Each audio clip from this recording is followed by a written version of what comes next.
অলপ দেৰি আগতে অহা ধুমুহা জাকৰ কাৰণে আপোনালোকে দেখা পাইছে সেইখিনি ক্ষয়ক্ষতি আদি হ'ল। ইয়াত আপোনাৰ কিছু কৃষকৰ পোষ্ট অফিচ এটা আছিলে, কৃষক পোষ্ট অফিচৰ তাৰ লগতে দোকান এটা আছিলে, দোকানত আপোনাৰ কম্পিউটাৰ আৰু অন্যান্য সা সৰঞ্জাম আছিলে।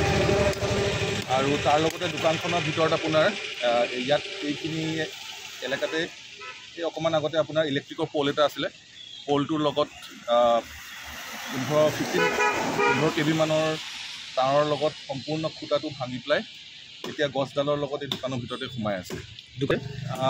মই সঠিকভাৱেতো এতিয়া ক'ব নোৱাৰিম, অনুমান কৰিছোঁ যে 1 লাখ মানৰ ওচৰা-ওচৰি সা সৰঞ্জাম ক্ষয়ক্ষতি হৈছে বুলি অনুমান কৰিছোঁ। কাৰণ দোকানৰ ভিতৰত যথেষ্টখিনি ইলেক্ট্ৰনিক সা সামগ্ৰী আছিলে আৰু লগতে যদি বাহিৰৰ দোকানখনৰ ক্ষয়ক্ষতি লগত মিলাই পেলাই 1 লাখ মান হ'ব লাগে।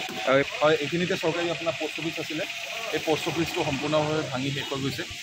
আমি আগতে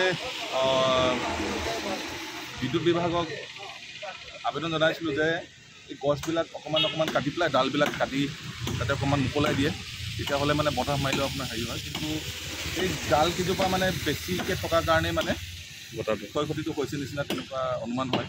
ঠিক আছে।